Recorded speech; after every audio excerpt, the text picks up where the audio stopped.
71 کی جو جنگ ہوئی تھی تو وہ انڈیا میں اور بنگلہ دیش میں 2 سال قید رہے اور وہاں جماعت اسلامی سے متعارف ہوئے۔ سرکل بکوٹ کے مسائل کا حل یا اس کے لیے حکمت عملی جماعت اسلامی نے بھی تیار کی ہے۔ مولانا مودودی رحمۃ اللہ علیہ نے قادیانی مسئلہ کتاب لکھی اور اس وقت کی حکومت نے ان کو پھانسی کی سزا سنائی۔ مسلم لیگ میں جو آپ کے ساتھ لوگ ہیں یہ کھوٹے سکے ہیں۔ بڑی تعداد جماعت اسلامی کے اندر خواتین کی بھی ہے، ان کی تربیت کے لیے بھی بہت ساری چیزیں ہیں، تو کیا ایس او پیز ہوتی ہیں خواتین کے لیے، ان کو جلسے میں لے کے جانے کے لیے، ان کی تربیت کے لیے؟ یونین کونسل پلک اور یونین کونسل بی روڈ کے لیے یہ ملکوٹ والا روڈ اوپر جو خانسپور سے نیچے اترتا ہے، اس کا کیا حال بنا ہوا ہے؟ جماعت اسلامی کن مقاصد کو لے کے پاکستان کے اندر یا عالمی سطح پر کام کر رہی ہے؟ جماعتوں کی جو ہے نا اپنی وراثت بنی ہوئی ہے، باپ کے بعد بیٹا اور بیٹے کے بعد اس کا پوتا، نسل در نسل جو ہے نا آپ سب کو اٹھا کے دیکھ لیں، نسل در نسل جو ہے نا ان کی پارٹیاں نہیں ہے، پراپرٹیز ہیں۔ آپ کیا سمجھتے ہیں کہ یہ جو تبدیلی اقامت دین کی ہے یا ملک پاکستان میں اسلامی نظام کے لیے، یہ اقتدار میں بیٹھے لوگوں کی تبدیلی سے ممکن ہے یا افراد کی تربیت سے ممکن ہے؟ اچھا، دیگر مذہبی جماعتوں کے اندر ہمیں یہ چیز بالکل بھی نظر نہیں آتی، اگر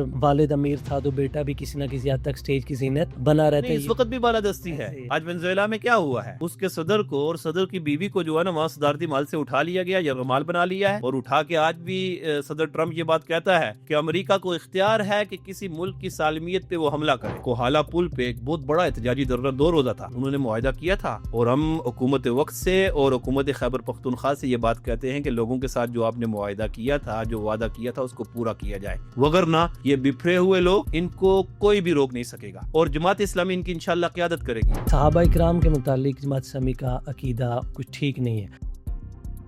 2017-18 سے جماعت اسلامی جدوجہد کر رہی ہے کہ ہمیں تحصیل دی جائے۔ اس وقت تو ہم کہتے ہیں کہ ہمیں 2 تحصیلیں دی جائیں، ایک تحصیل سرکل بکوٹ اور ایک تحصیل بوئی۔ کیا ہمیں پاکستان کی مخالفت میں جماعت اسلامی کھڑی تھی، اس کی کوئی حقیقت ہے؟ جدیدیت کے اس دور کے اندر ایک عام نوجوان اقامت دین کا تصور کیسے سمجھے گا؟ جماعت اسلامی کے پاس اس کے لیے کیا پالیسی ہے، کیا حکمت عملی ہے؟ جماعت اسلامی کے رولز یا اس کی تنظیم سازی کو میں دیکھتا ہوں تو مجھے ایسے لگتا ہے کہ ایک ریاست کے اندر ایک ریاست ہے، جس طرح وہ منظم ہے۔ آج ہمارے الیکشن اگر وہ کسی کے ہاتھ میں نہ ہونا تو جماعت اسلامی ایک قوت بن کے آگے نظر آئے گی انشاءاللہ۔ تو جماعت اسلامی کے پاس کیا حکمت عملی ہے فرقہ واریت کے خاتمے کے لیے، یا جو مذہبی جماعتیں یا امت کو ایک کرنے کے لیے کیا حکمت عملی؟ یہ ذرا سردیوں کا موسم گزرے تو ہم حق دو سرکل بکوٹ کے نام سے ایک پوری تحریک چلا رہے ہیں سرکل بکوٹ کے لیے، اور ابٹاباد کے لیے تو پورے ابٹاباد کے لیے چلائیں گے۔ ہم یہ چاہتے ہیں کہ سرکل بکوٹ کو 2 تحصیلیں دی جائیں۔ تحصیل ایک ایسا پیکج ہے کہ جب آپ کی تحصیل بنے گی آپ کا تحصیل ہیڈ کوارٹر بنے گا۔ ہم تو ان کے پاؤں کی دھول کے برابر بھی نہیں ہیں، ہم تو یہ چاہتے ہیں کہ صحابہ کرام کے جہاں پاؤں لگے ہیں وہاں ہمارا سر لگ جائے۔ ملک کی سطح پہ کوئی بڑا اتحاد جو ہے نا وہ نہیں بنائیں گے، جماعت اسلامی اپنے جھنڈے پہ اپنے نشان ترازو پہ انشاءاللہ الیکشن لڑے گی، لیکن ہماری اس 2-2.5 لاکھ کی آبادی پر مشتمل اتنے بڑے علاقے کو بڑے یہاں سیاسی لوگ گزرے ہیں، یہاں کے وزیر اعلیٰ بھی رہے ہیں، یہاں کے گورنر بھی رہے ہیں، اور یہاں تبدیلی کے نام پہ یہ 12-13 سال بھی ہم نے گزارے ہیں، ہمیں ایک تحصیل نہیں دی۔ جماعت اسلامی کی عمر زیادہ ہے اس لیے ان کے پاس اس طرح کے لوگ موجود ہیں؟ جماعت اسلامی کے اندر ایسی کوئی خوبی ہے جس کی وجہ سے عمر رسیدہ لوگ جماعت اسلامی کا حصہ بنتے جا رہے ہیں؟ بسم اللہ الرحمن الرحیم، پوڈ کاسٹ میں خوش آمدید۔ میرے ساتھ اس وقت جو شخصیت موجود ہیں ملک پاکستان کی ایک مضبوط اور منظم جماعت جسے جماعت اسلامی کہا جاتا ہے، ضلع ابٹاباد کے امیر مولانا عبید الرحمان صاحب اس وقت میرے ساتھ موجود ہیں۔ حضرت بہت شکریہ آپ کا، اتنا طویل سفر کر کے آپ تشریف لائے۔ کیسے ہیں آپ؟ خیریت سے ہیں؟ الحمدللہ۔ اور سب سے پہلے آپ کی ابتدائی تعلیم اور دیگر اسناد کے متعلق جاننا چاہوں گا، وہ کہاں سے لی اور کہاں پہ آپ کا تعلیمی اختتام کہاں پہ ہوا؟ بسم اللہ الرحمن الرحیم۔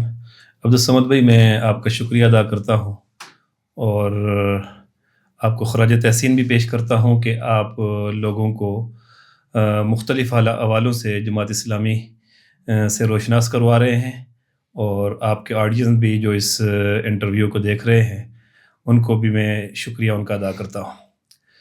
میں نے ابتدائی تعلیم بکوٹ میں حاصل کی ہے، اور بکوٹ ہائی اسکول بکوٹ سے میں نے میٹرک کیا ہے، اور اسی ابتدائی عرصے میں نے وہاں بکوٹ سے ہی قرآن حفظ کیا تھا۔ میٹرک کے بعد میں منصورہ چلا گیا، اور جامعہ منصورہ لاہور سے میں نے درس نظامی مکمل کیا۔ درس نظامی کے ساتھ ساتھ لاہور بورڈ سے میں نے ایف اے انٹر اور پھر اس طرح پنجاب یونیورسٹی سے بی اے اور ماسٹر کی ڈگری حاصل کی۔ اس کے بعد میں نے جب میری تعلیم سے فراغت ہوئی درس نظامی سے، تو میں نے لاہور لیڈ یونیورسٹی سے ایم ایس اسلامک اسٹڈیز کیا۔ تو یہ ابتدائی تعلیم کے حوالے اچھا، سے۔ یہ لاہور جو منصورہ والی آپ نے بتائی ہے، وہاں پہ دیگر مدارس کی طرح 8 سالہ کورس ہی وہاں پہ جی، بھی 8 ہوتا سالہ ہے؟ کورس ہے۔ اچھا، سیم وہی چیز جی، ہوتی ہے وہی ساری۔ چیز ہے۔ اچھا، اس کے ساتھ آپ کا تعارف جو ہمیں ہوا وہ ایک جماعت اسلامی سے ہوا نا، تو اس کے ساتھ آپ کی وابستگی کیسے ہوئی؟ کوئی کتاب پڑھ کے آپ متاثر ہوئے، کسی شخصیت سے متاثر ہوئے، یا ان لمحات کو اگر آپ بیان کریں تو؟ جامعہ منصورہ میں جب میں زیر تعلیم تھا تو جمعیت طلبہ عربیہ جو دینی مدارس کی ملک گیر تنظیم ہے، جی جی، اس سے میرا تعلق قائم ہوا، اور پھر میری دوران طالب علمی اسٹوڈنٹ لائف میں ہی میری مختلف ذمہ داریاں رہی۔ لاہور کی ذمہ داری رہی، پنجاب میں جنرل سیکرٹری کی، پنجاب کے منتظم یعنی صدر کی ذمہ داری رہی، اور پھر اس کے بعد جمعیت طلبہ عربیہ پاکستان کی جنرل سیکرٹری کی ذمہ داری رہی۔ پھر 2015 سے 18 تک میری جمعیت طلبہ عربیہ پاکستان کی منتظم اعلیٰ کہتے ہیں مرکزی صدر کی ذمہ داری رہی۔ اچھا، تو یہ تقریباً میرا 2002 سے 2018 تک کا جو 16 سالہ میرا تعلیمی دور تھا، تو یہاں میں جمعیت طلبہ عربیہ کے ذریعے اور جامعہ منصورہ کے ذریعے جماعت اسلامی سے وابستہ ہوا ہے۔ اچھا، حفظ آپ نے مکمل کیا اپنے علاقے سے؟ اپنے علاقے میں، وہ پرائمری کے بعد۔ خاندانی پس منظر یعنی خاندانی طور پر بھی تھے ہی جماعت اسلامی سے، یا؟ خاندانی طور پہ میرے والد محترم جو ہیں وہ ایئر فورس سے ریٹائر تھے، اچھا، اور 71 کی جو جنگ ہوئی تھی تو وہ انڈیا میں اور بنگلہ دیش میں 2 سال قید رہے، اور وہاں جماعت اسلامی سے متعارف ہوئے۔ اچھا، اور ان کی خواہش تھی کہ میری اولاد میں، میرے بچوں میں ایک بچہ جو ہے وہ عالم دین بنے، حافظ قرآن بنے۔ حالانکہ بیک گراؤنڈ کوئی اس طرح کا نہیں تھا، غالباً میں بکوٹ میں شاید اپنی فیملی میں پہلا حافظ قرآن تھا۔ ماشاءاللہ۔ تو یہ والد صاحب کی خواہش تھی، اور انہوں نے بہت زیادہ دلچسپی بھی لی اور کوشش بھی کی، تو اس فیلڈ میں ظاہر ہے وہ جماعت اسلامی سے پہلے وابستہ تھے۔ اچھا، مطلب ان کا ذہن پہلے سے بنا ہوا تھا، جی جی، انہوں نے آپ کو لاہور اس مدرسے کے اندر بھیجا۔ تو جماعت اسلامی کن مقاصد کو لے کے پاکستان کے اندر یا عالمی سطح پر کام کر رہی ہے، اگر اس کو آپ تھوڑا سا ہمیں بتا دیں تو؟ جماعت اسلامی 26 اگست 1941 میں قائم ہوئی تھی، اور مولانا مودودی رحمۃ اللہ علیہ اس کے بانی تھے اور بانی امیر بھی تھے اس کے۔ تو اس وقت 75 افراد کا قافلہ جمع ہوا تھا، اور بر صغیر پاک و ہند میں، یعنی اس وقت ابھی پاکستان نہیں بنا تھا، انڈیا، پاکستان، بنگلہ دیش یہ ایک ہی تھے، تو جماعت اسلامی کا قیام عمل میں لایا گیا تھا۔ جماعت اسلامی پھر 1947 میں پاکستان بن گیا، اور جماعت اسلامی پاکستان اور جماعت اسلامی انڈیا الگ الگ جو ہے تنظیمی طور پہ 2 جماعتیں تھیں۔ تو جماعت اسلامی کے جو بنانے کا مقصد تھا وہ یہ تھا کہ جو اقامت دین ہے، دین کا قیام، یہ ایک بندہ مؤمن کی بنیادی ذمہ داری ہے، اور اللہ تعالیٰ قرآن کریم میں سورہ شورى میں ان اقیم الدین ولا تتفرقوا فیہ، کہ تم دین کو قائم کرو اور افتراق اور انتشار سے بچو۔ تو جماعت اسلامی کے قیام کا مقصد بھی اور اس کا نصب العین بھی یہی ہے کہ یہ بندے جو ہیں یہ اللہ نے پیدا کیے ہیں، یہ ساری کی ساری کائنات جو ہے اس کی تخلیق اور اس کو بنایا اللہ تعالیٰ نے ہے، اور پھر اللہ تعالیٰ نے اس کو بیکار نہیں چھوڑ دیا، بلکہ انسان کو بنانے کے بعد انسان کو ایک مقصد دیا جس کو مقصد حیات کہا گیا ہے۔ اور حضرت آدم علیہ السلام کی جو تخلیق کی گئی تھی کہ انی جاعل فی الارض خلیفہ، کہ میں زمین میں تمہیں خلیفہ یعنی اپنا نائب بنانے والا ہوں۔ تو ظاہرہ نائب کی جو ذمہ داری ہوتی ہے وہ یہی ہوتی ہے کہ مالک کے تفویض کردہ امور کو وہ قائم بھی کرے، اور ان کے حوالے سے جو ہے نا لوگوں کو بھی، یا جہاں کہیں وہ رہتا ہے تو اس کے حوالے سے کوشش بھی کرے۔ تو اللہ تعالیٰ نے انسان کو جس مقصد کے لیے پیدا کیا تھا وہ مقصد یہی تھا کہ بندگی رب، خلافت علی الارض، نیابت علی الارض۔ تو جماعت اسلامی بھی بنیادی طور پہ اسی پیغام کو عام کر رہی ہے، اسی مقصد کو سامنے رکھ کے جماعت اسلامی کا قیام عمل میں لایا گیا تھا کہ یہ بندے اللہ کے ہیں، زمین اللہ کی ہے، اور اس پر نظام بھی اللہ کا ہونا چاہیے۔ اور اسی نظام کے قیام کے لیے اللہ تعالیٰ نے حضرت آدم علیہ السلام سے لے کر نبی مہربان صلی اللہ علیہ وسلم تک انبیاء بھیجے، تاکہ لوگوں کو وہ بتائیں بھی، لوگوں کی تربیت بھی کریں، یتلو علیہم آیاتہ ویزکیہم ویعلمہم الکتاب والحکمہ۔ تو انبیاء نے یہ سارا کام کیا، اور نبی مہربان صلی اللہ علیہ وسلم نے بھی مدینہ کی اسلامی ریاست قائم کی۔ آپ کے بعد آپ کے جو خلفاء تھے انہوں نے بھی اس پر جد و جہد کی اور خلافت کا نظام قائم رہا. تو جماعت اسلامی بھی اس کا نصب العین بھی اور اس کا مقصد بھی یہی ہے کہ اس زمین پر اللہ کا دین قائم ہو جائے. نبوی مشن. جی بالکل نبوی مشن. اور آپ نے ایک بات کی کہ پاکستان کے بننے سے پہلے 1941 کے اندر جماعت اسلامی کا وجود ہوا، تو ایک عام تاثر ہمارے ہاں یہ پایا جاتا ہے کہ قیام پاکستان کی مخالفت میں جماعت اسلامی کھڑی تھی. اس کی کوئی حقیقت ہے؟ میرے خیال میں اگر تاریخی حوالے سے پڑھا جائے تو اس حوالے سے کوئی حقیقت نہیں ہے. کیوں؟ قیام پاکستان کے بعد اگر آپ تاریخ کا مطالعہ کریں تو مولانا مودودی رحمۃ اللہ علیہ کو قائد اعظم محمد علی جناح رحمۃ اللہ علیہ نے ہی ریڈیو پاکستان کے ذریعے لوگوں کے دل و دماغ میں جو اسلامی نظام کے حوالے سے الجھنیں تھیں وہ دور کرنے کے لیے مولانا مودودی باقاعدہ ریڈیو پاکستان پر وہ پروگرام کیا کرتے تھے. اور پھر آپ اگر قرارداد مقاصد کے حوالے سے آپ تاریخ اور ہسٹری کا مطالعہ کریں، لوگوں کو پتہ ہے جو تاریخ دان ہیں یا تاریخ سمجھتے ہیں پڑھتے ہیں کہ قرارداد مقاصد میں مولانا مودودی رحمۃ اللہ علیہ کا ایک بڑا کنٹریبیوشن تھا. تو اس لیے اس میں مولانا مودودی رحمۃ اللہ علیہ نے جو قائد اعظم محمد علی جناح کو کہا تھا وہ یہ کہا تھا کہ آپ تو مدینہ کی اسلامی ریاست اور ایک فلاحی ریاست بنا رہے ہیں، لیکن مسلم لیگ میں جو آپ کے ساتھ لوگ ہیں یہ کھوٹے سکے ہیں، تو پہلے ان کی تربیت کر لی جائے.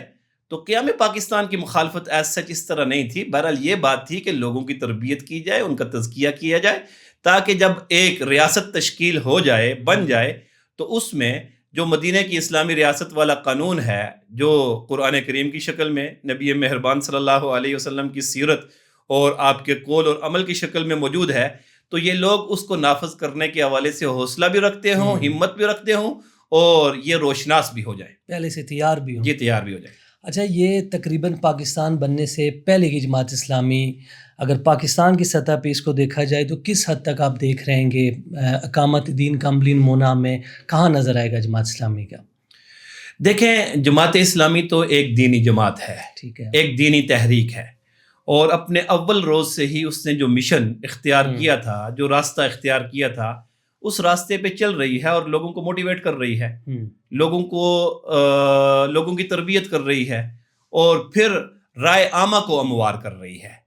جماعت اسلامی نے، اگر آپ پاکستان کی تاریخ کا بھی ہسٹری کا مطالعہ کریں اور پھر جماعت اسلامی کی ہسٹری کا بھی آپ مطالعہ کریں، ظاہر تاریخ جماعت بھی ایک 1941 سے لے کر آج تک ایک بڑا عرصہ ہے، تو جماعت اسلامی نے ہمیشہ پاکستان کے قیام کے بعد آج تک اقامت دین کی جد و جہد کے لیے ہر آئینی، ہر جمہوری ٹول اختیار کیا ہے، اور اس کے لیے لوگوں کو رائے عامہ کو بھی ہموار کیا ہے، الیکشن کے ذریعے، جمہوری عمل کے ذریعے، پھر لوگوں کے دل و دماغ میں جو الجھنیں ہیں ان الجھنوں کو ختم کرنے کے حوالے سے، اور پھر کردار سازی کی ہے، لوگوں کی فکر کی تعمیر کی ہے، تعمیر افکار، تعمیر کردار، یہ جماعت اسلامی کا سلوگن رہا ہے.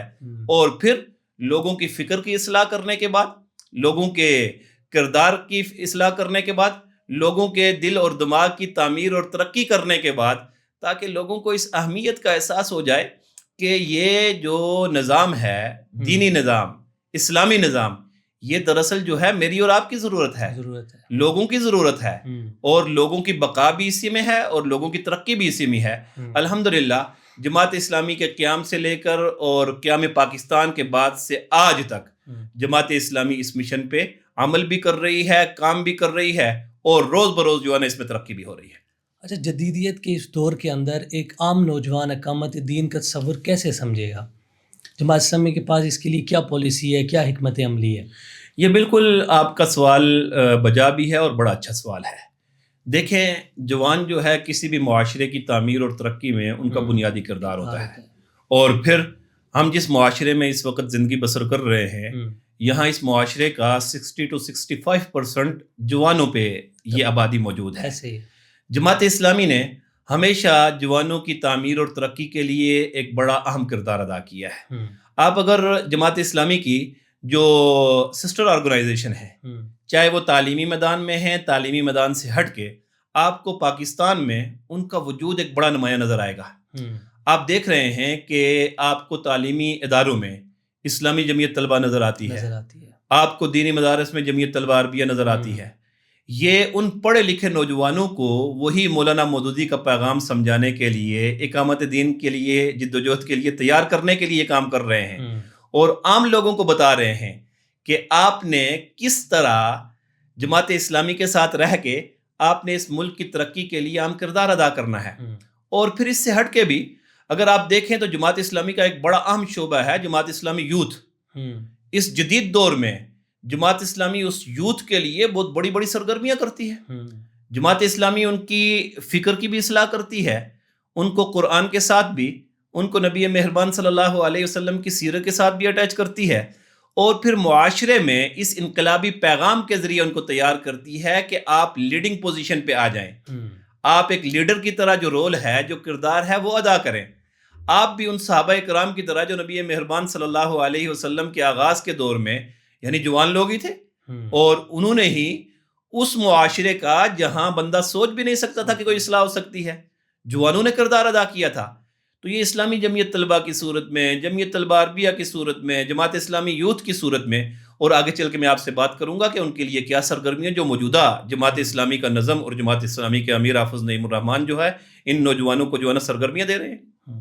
اچھا، جماعت اسلامی کا جو نظریہ ہے وہ جماعت اسلامی کے لوگ تو اس سے متفق ہیں، اور اگر دیگر مذہبی جماعتوں کے کارکن کی طرف جائیں تو وہ جماعت اسلامی کی نظریے سے جو موجودہ ابھی اس کی سیاسی پالیسی یا مذہبی پالیسی ہے اس سے ہٹ کر ڈاکٹر اسرار کی سوچ سے بہت زیادہ، تقریباً 100 میں سے 99% لوگ دیگر مذہبی جماعتوں کے وہ ان کی سوچ سے متفق ہوتے ہیں۔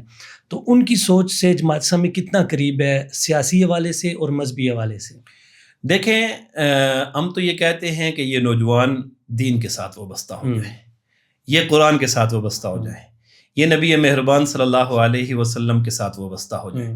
جب وابستہ ہو جائیں گے اور پھر وہ سوچ اور وہ فکر جب یہ اڈاپٹ کریں گے تو ان کی انفرادی زندگی میں بھی انقلاب آ جائے گا، اور پھر معاشرے میں بھی کچھ کرنے کی یہ جرت اور جسارت انشاءاللہ کریں گے۔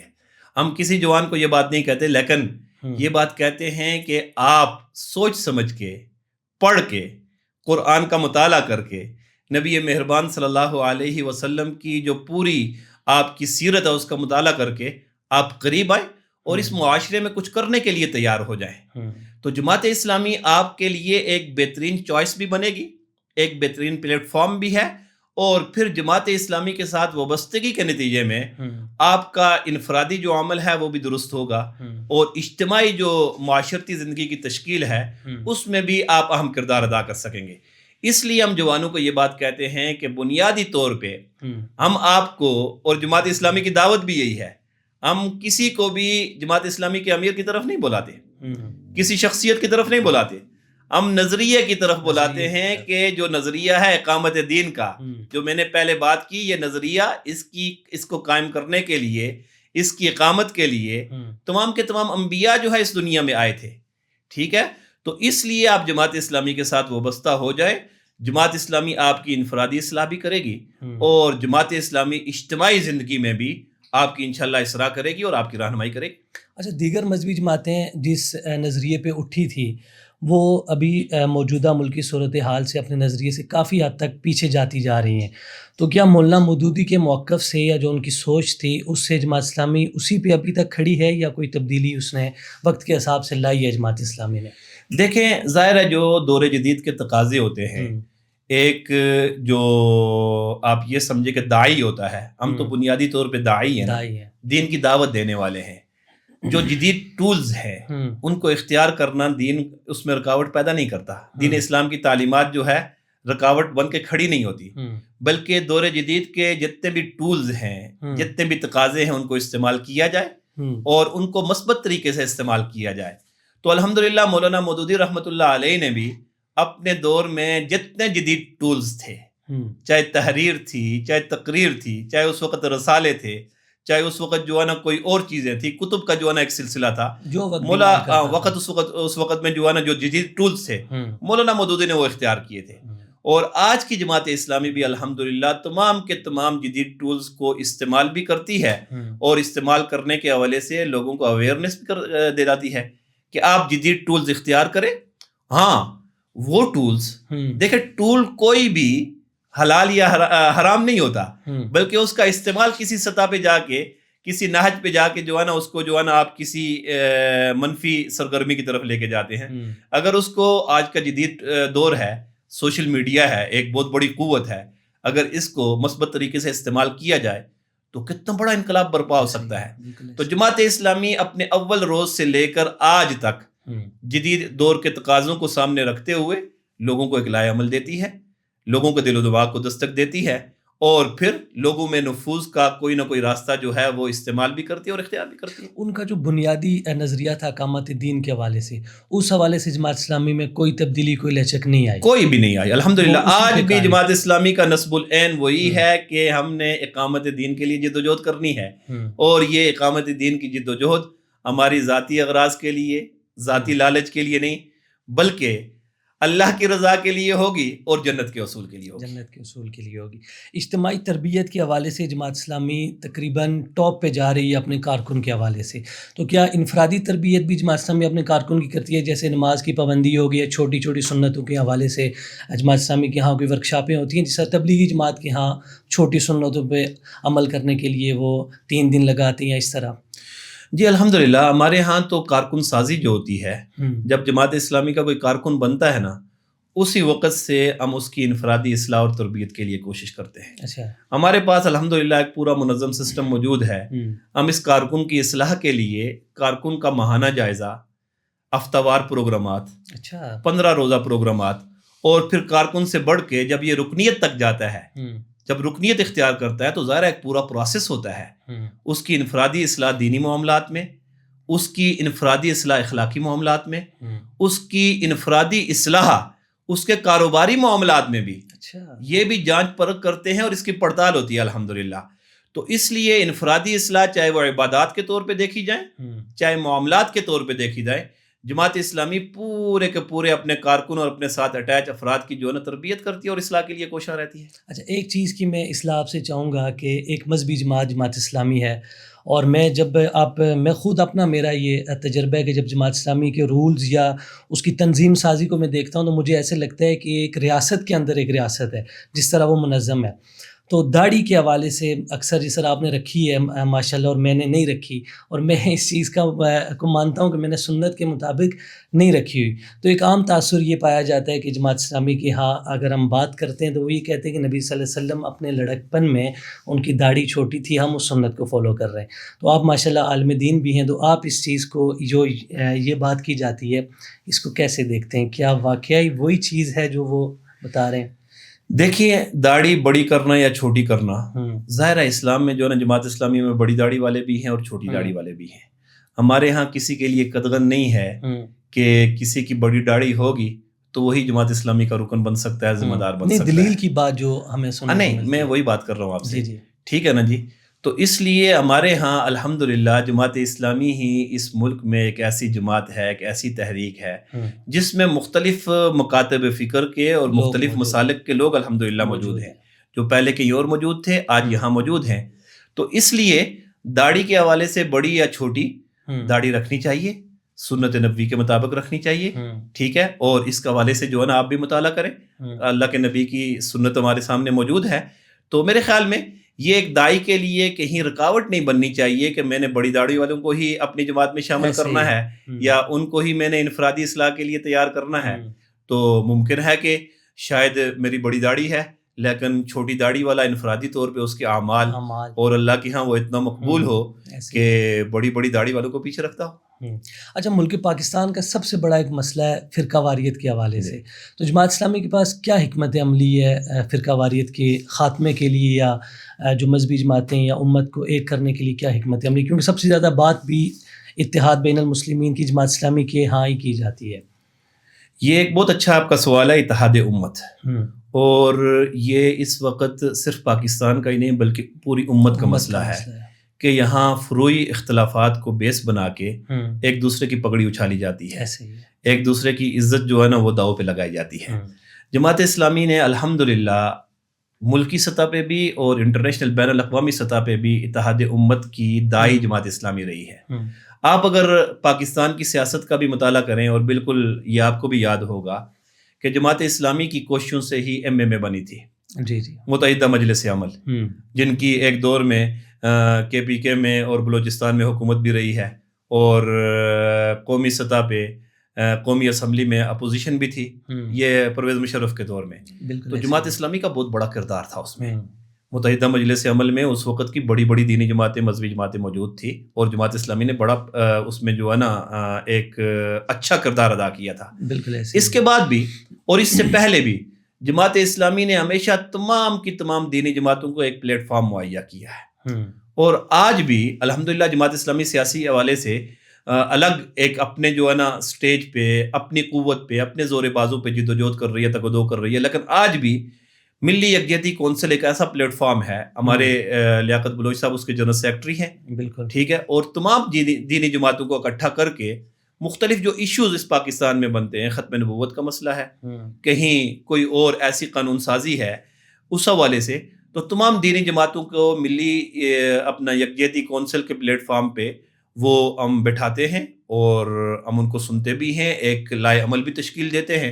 اور اس پلیٹ فارم کو اگر آپ پچھلے 10 سال میں یا 15 سال میں دیکھیں تو قاضی صاحب نے جماعت اسلامی کی امارت کے بعد اس کو جو ہے نا بڑا منظم کیا تھا.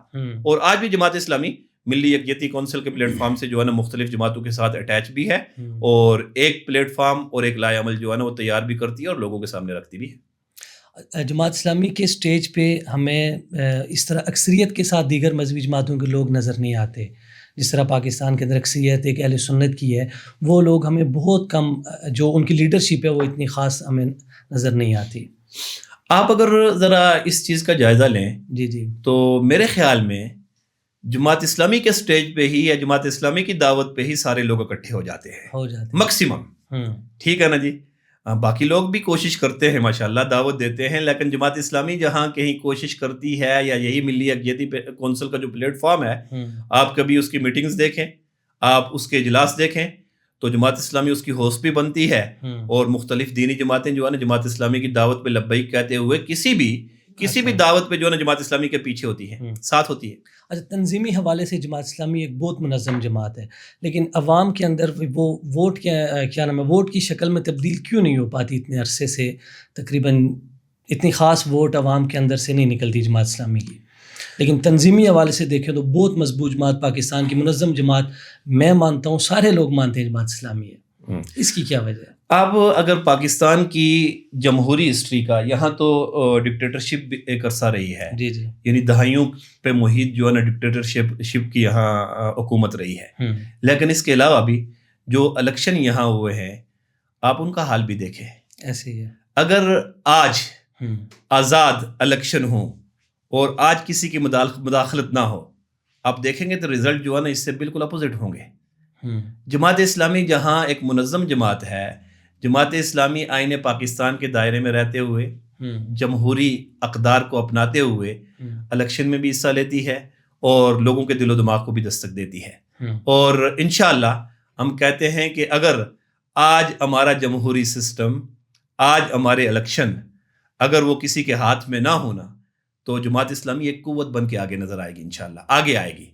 ہمارا پورے کا پورا جمہوری سسٹم وہ کسی اور کے ہاتھوں میں ہے، وہ کسی اور کی جو ہے نا بازو کی گھڑی بنا ہوتا ہے. وہ موم کی طرح جس طرف جو ہے نا اس کو موڑنا چاہے وہ موڑ لیتا ہے، اور اپنی منچاہی جو ہے نا پارٹیوں کو وہ اپنی اپنی ضرورت کے مطابق وہ اقتدار میں لا کے بٹھاتے ہیں. لیکن جماعت اسلامی ان کے شکنجے میں بھی نہیں آتی، اور جماعت اسلامی ان کے لیے سوٹ بھی نہیں کرتی، کیونکہ جماعت اسلامی آئین کی بالادستی کی بات کرتی ہے. جماعت اسلامی ہر کسی کو اپنے اپنے دائرہ اختیار میں رہ کے کام کرنے کی بات کرتی ہے. تو اس لیے آج کا پورا جمہوری سسٹم، آج کا انتخابی سسٹم وہ کیا ہے، بند گلی میں گیا ہوا ہے، اور لوگوں نے جو ہے نا اس کو بالکل اپنے ہاتھ میں لیا ہوا ہے. اس کو آزاد کر دیا جائے، ادارے آزاد ہو جائے، تو جماعت اسلامی کی آپ مقبولیت جس طرح تنظیمی مقبولیت ہے، انشاءاللہ عوامی مقبولیت بھی سامنے آ جائے گی. اچھا، عام تاثر یہ ہے کہ جماعت اسلامی کے ساتھ اگر کوئی بندہ جڑتا ہے تو اس کے ساتھ مالی فنڈنگ ہوتی ہے ان کو ساتھ جوڑے رکھنے کے لیے. یہ ایک تاثر ہے، میں چاہتا ہوں کہ ہم اس کو کلیئر کر لیں. جماعت اسلامی کا تو جو کارکن ہوتا ہے، جی جی، یا جماعت اسلامی کا جو ذمہ دار اور رکن ہوتا ہے، وہ تو اپنی جیب سے پیسے دیتا ہے. ٹھیک ہے نا. ہمارے ہاں یہ لوگوں کو سمجھانے کے لیے ایک بڑا اچھا آپ کا سوال ہے. ہمارے ہاں تو طے شدہ مالی اعانت ہر رکن پہ طے ہے. اچھا ماہانہ کہ آپ نے جماعت اسلامی کے نظم کو چلانے کے لیے، جماعت اسلامی کی سرگرمیوں میں حصہ لینے کے لیے آپ نے یہ ماہانہ اعانت دینی ہے. اور پھر ابھی نومبر میں 21، 22، 23 نومبر کو اجتماع عام ہوا مینار پاکستان میں جی. ٹھیک ہے نا جی. ظاہر ہے وہ تو کروڑوں روپے لگا کے جو ہے نا آپ کے اس سرکل بکوٹ سے ہی، یعنی سرکل بکوٹ سے کوئی ہزارہا لوگ گئے ہیں. بالکل ایسے. اب یہ ہمارے اپنے کارکن نے، ہمارے اپنے رکن نے جماعت کے بہی خواہوں سے پیسے لیے ہیں، چندہ لیا ہے، اعانت لی ہے، ڈونیشن لی ہے اور خود خرچ کیا ہے. جماعت اسلامی میں آنے کے بعد تو جو رکن بنتا ہے وہ تو طے شدہ، ہاں جتنی اس کی پسلی ہے اس کے مطابق وہ اعانت دیتا ہے. تو کارکن بھی اس طرح جو ہے نا فنڈ، اس کو فنڈ ریز نہیں کیا، فنڈ ریزنگ نہیں کی جاتی، بلکہ وہ فنڈ ریزنگ کرتا ہے خود جماعت اسلامی کے لیے اپنی جیب سے بھی اور دیگر جو ہے نا بہی خواہوں سے بھی. اچھا، آپ کیا سمجھتے ہیں کہ یہ جو تبدیلی اقامت دین کی ہے یا ملک پاکستان میں اسلامی نظام کے لیے، یہ اقتدار میں بیٹھے لوگوں کی تبدیلی سے ممکن ہے یا افراد کی تربیت سے ممکن ہے؟ دیکھیں ہم نے تو اس وقت جو سلوگن حافظ نعیم الرحمان صاحب امیر جماعت اسلامی پاکستان نے 21، 22، 23 نومبر کو اجتماع عام کے موقع پہ دیا، ٹھیک ہے، کہ بدل دو نظام. ہمارا نظام جو ہے اس وقت اتنا گندا ہوا ہے کہ اس میں جب تک اس کو نہیں بدلا جائے گا، اور آئین پاکستان جو ہے نا ہماری رہنمائی کرتا ہے، پاکستان کا آئین 1973 کا آئین جو پاکستان کا موجود ہے، اور پھر پاکستان جہاں ایک نظریاتی مملکت ہے کہ اس کو حاصل کرنے کے لیے جو ہم نے نعرہ لگایا تھا کہ پاکستان کا مطلب کیا، لا الہ الا اللہ. ہمارے پاس تو سسٹم جو ہے نا لا الہ الا اللہ والا موجود ہے، قرآن و سنت والا نظام ہمارے پاس موجود ہے. تو اس لیے اس موجودہ نظام کو بدلنا پڑے گا. چہرے تبدیل کرنے سے، آپ کے سامنے تو چہرے تبدیل ہوتے رہے ہیں، دیکھیں نا ہر 5 سال میں 2002 سے لے کر 2007 تک پاکستان میں کس کی حکومت تھی؟ مسلم لیگ کاف کی حکومت تھی. 2008 سے 13 تک یہاں پیپلز پارٹی کی حکومت تھی. 13 سے لے کر 18 تک یہاں مسلم لیگ نون کی حکومت تھی.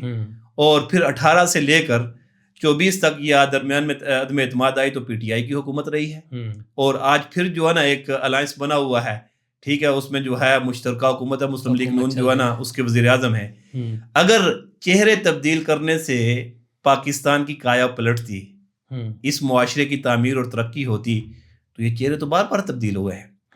ہم یہ چاہتے ہیں اور ہم یہ کہتے ہیں کہ جب تک اس بوسیدہ نظام کو بدلا نہیں جائے گا، ٹھیک ہے، اس بوسیدہ جو جمہوری سسٹم ہے جس میں جماعتوں کی جو ہے نا اپنی وراثت بنی ہوئی ہے، باپ کے بعد بیٹا اور بیٹے کے بعد اس کا پوتا، نسل در نسل جو ہے نا آپ سب کو اٹھا کے دیکھ لیں، نسل در نسل جو ہے نا ان کی پارٹیاں نہیں ہیں، پراپرٹیز ہیں.